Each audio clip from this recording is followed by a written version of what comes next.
Bonjour à tous, on se retrouve aujourd'hui en Haute-Vienne, à Magnac-Laval, dans la ferme du lycée agricole, pour un essai, donc essai tracteur, un petit 4 cylindres, un CAZ Vestrom 120. Côté motorisation, ce tracteur est pourvu d'un 4 cylindres, 4,5 litres de cylindrée, un moteur FPT. C'est un tracteur qui développe, passé au banc de ce matin, 123 chevaux à la prise de force. Niveau boîte de vitesse, 2 choix, CVX, donc variation continue pour les connaisseurs, ou alors, comme celui-ci, boîte Active Drive, donc une boîte à 24 rapports avant, 24 rapports arrière.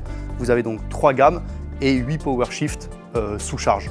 Donc A, B, C et à chaque fois de 1 à 8. On va jeter un œil un peu plus en détail au moteur de ce CAZ Vestrom. Hop. Ce qu'on remarque tout de suite en ouvrant le capot, tout le système d'anti-pollution qui est positionné juste au-dessus du moteur. Car je vous apprends rien, pour beaucoup de tracteurs, la visibilité peut quelque peu être occultée sur le côté droit, ici sous le pot d'échappement avec tout le système d'anti-pollution.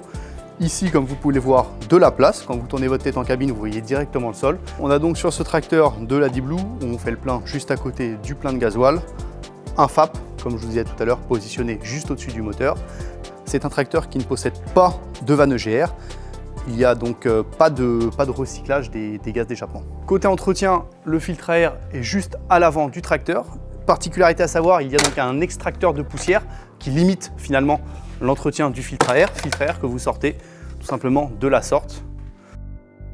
On peut accéder à tous les radiateurs du tracteur via l'avant, sur le côté de la sorte. On incline les protections du capot, voilà, pour le chargeur. Et on accède à radiateur de clim, intercouleur, radiateur d'huile et le radiateur du tracteur. Un tiroir ensuite permet de sortir les radiateurs de la sorte pour le soufflage, l'entretien. Et de l'autre côté, des petits clapets de la sorte s'ouvrent, permettant de passer une soufflette. On vérifie son niveau d'huile moteur entre la plaque latérale et le châssis grâce à la tirette qui est située juste ici.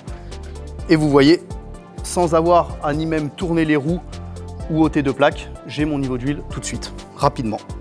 Côté capacité hydraulique, ce tracteur est équipé de 146 litres minute de débit, donc en cumulé, c'est-à-dire 110 litres minute pour tout ce qui va être fonction hydraulique à l'arrière et chargeur, et 36 litres minute pour par exemple la direction. Vous avez donc une capacité de 4 distributeurs double effet à l'arrière, donc distributeur mécanique ou électro-hydraulique. Ce tracteur-là est en l'occurrence équipé de 3 distributeurs électro-hydrauliques et les couleurs bleu, vert, marron que vous voyez ici correspondent donc aux couleurs en cabine des fingertips qui sont disposés juste à côté de votre joystick. Du côté du relevage, 5 tonnes 560 de capacité avec 2 vérins extérieurs que vous voyez ici et c'est les seuls vérins qui permettent la montée et la descente du relevage.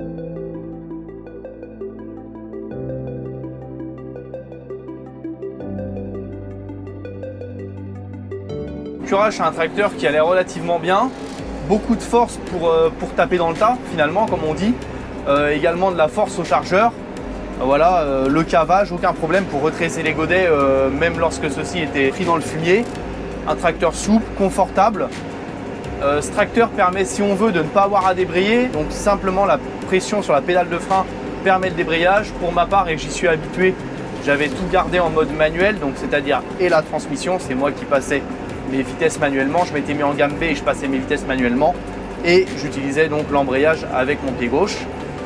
Par contre, ce que j'appréciais, c'était l'inverseur, voilà, directement sur le joystick qui permettait de passer marche avant, marche arrière sans avoir à enlever sa main gauche du volant. Ça y est, nous voilà arrivés à la chèvrerie.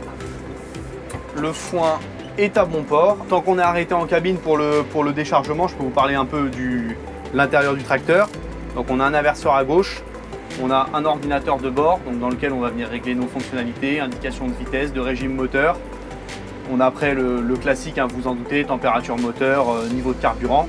Et cette cabine là possède un toit panoramique, voilà, qu'on a en tirant juste ici.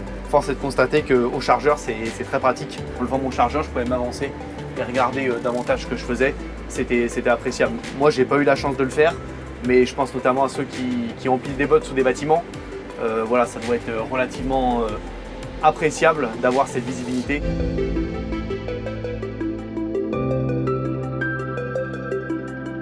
Bon alors Aurélien, tes premières impressions en cabine de ce CAZ IH? Eh ben, franchement, c'est un tracteur qui se comporte relativement bien sur la route.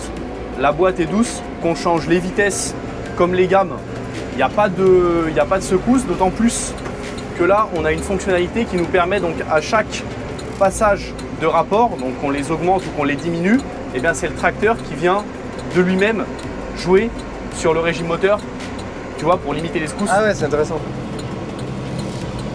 Mais c'est paramétrable? C'est paramétrable, ouais. C'est paramétrable avec les écrans qui sont sur la console, sur le montant. Puis ça se commande via les molettes qui sont sous la couloir. Ouais. Et niveau cabine, tout ça, est-ce que tu es bien dans la cabine? Niveau cabine, déjà on entend peu le moteur, il faut le dire, il y a de la place. La coudoir est réglable, ça c'est particulier, réglable. Moi qui ai des petits bras, il est réglable électriquement, donc j'ai pu raccourcir à peine. Je pense notamment au joystick de la fourche. Donc là on transporte de la terre, donc une benne Le Butch de un essieu. Elle est chargée. Hein. Elle est chargée à bloc, hein, les 11 tonnes de capacité sont atteints. On a été pesé à la COP. Moi sur le siège passager en tout cas je suis au poil.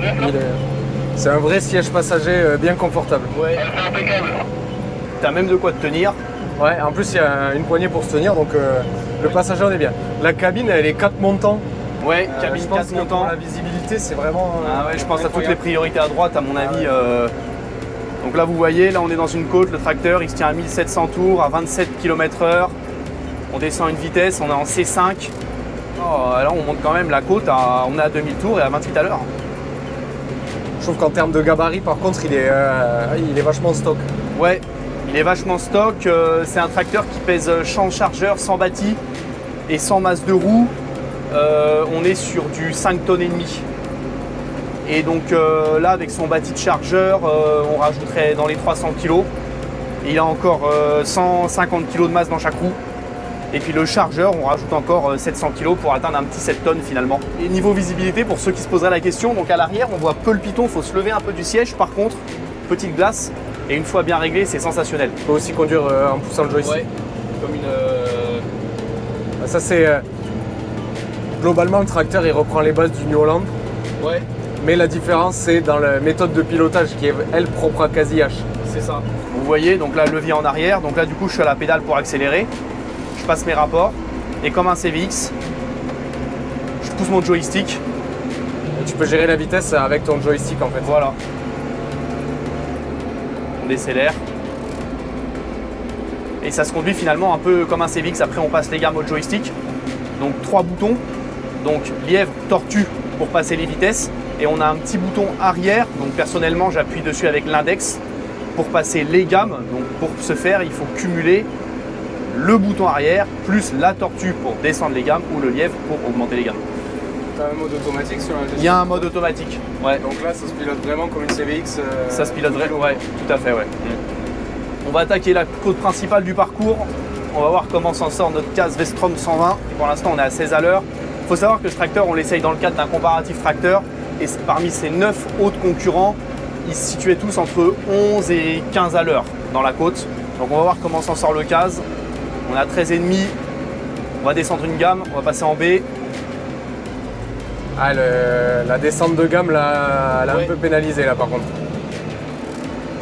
Mais il faut savoir que je ne suis pas en mode auto, hein, je suis en mode manuel.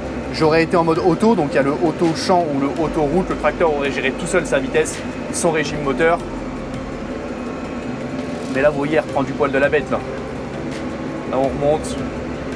Ouais, il y a juste le passage de gamme qui l'a un peu pénalisé. On passe allègrement au-dessus des 10 à l'heure, 11 à l'heure. On peut essayer par exemple de mettre le mode auto route. Et voilà. Et là, à partir de là, moi j'ai juste à appuyer sur la pédale et le tracteur va gérer tout seul. Regardez, là C3, il vient de passer en C4. Là on est en pente, il passe en C5 et il gère tout seul. Voilà. Ces vitesses en fonction de la charge. Là vous voyez on est en pente, si je freine, il rétrograde tout seul, C6, C5, C4, tout en montant dans les tours. Donc là on a fait une côte en manuel, on va faire une côte avec le mode auto route maintenant. On va voir si l'ordinateur est plus intelligent que le chauffeur. Ouais, il se tient à 22. Ouais, il se tient à 22 à l'heure à 1600 tours. Il a rétrogradé en C4, monté un peu dans les tours. Ce que je remarque, je sais pas ce que tu en penses Loris, mais qu'il monte peu dans les tours de lui-même. Ouais, de lui-même il va pas monter trop dans les tours. Là où toi tu le faisais un peu plus voilà, c'est ça. Aller au bout du truc. Après, c'est un tracteur qui a son couple maximal à 1350 tours minute et sa puissance maximale à 1850 tours minute. Donc globalement, quand on va le mettre en mode auto, il va toujours de lui-même travailler entre ces deux valeurs. Et ça se retrouve ici. Hein. Là, on est dans une côte, on l'a à 1006, 1007, 1005. Donc conclusion, Loris, pour te répondre, je pense que l'ordinateur fait mieux que le chauffeur. Ouais, tu connais mieux le tracteur. Peut-être si tu l'avais eu pendant 6 mois, tu aurais mieux su. C'est ça. Après, ceux qui connaissent un peu Casillac, ils reconnaissent l'accoudoir qui est propre à tous les autres tracteurs. C'est ça. Tout à fait. L'accoudoir voilà, qui comporte point avant, blocage de différentiel, déprogrammation de régime, les séquences de demi-tour. Voilà. Moi perso, j'adore cet accoudoir. Ouais. Commande du relevage. Il faut reconnaître que c'est intuitif, c'est coloré, on sait où aller directement. Tout est bien distinct. Hydraulique, prise de force. Non, c'est... ouais, tout à fait. Il y a de la place. En fait, c'est le petit pavé là, avec les touches, qui se différencie un peu des autres. Ouais. Et je trouve ça vachement pas mal. C'est ça.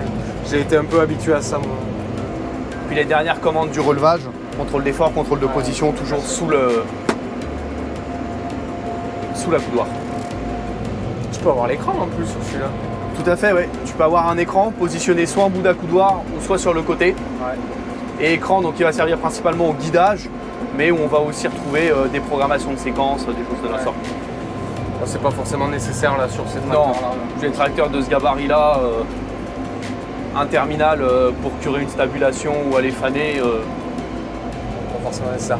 Après, vu son gabarit, je pense qu'il pourrait aller s'attaquer à du travail du sol. Ouais, c'est vrai. Un combiné de 3 mètres ou une charrue 4 fers. Ouais.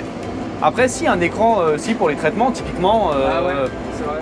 Pulvérisateur, épandeur à engrais.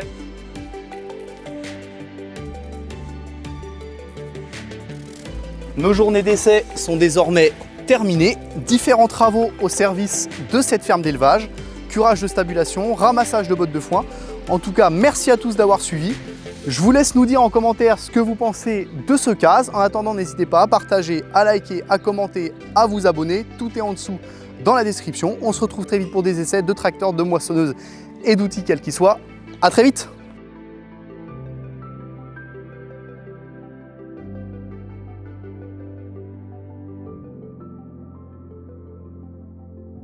Ah, on va ralentir. Il y a un Renault 8514 au milieu de la route. Ça me rappelle ma jeunesse.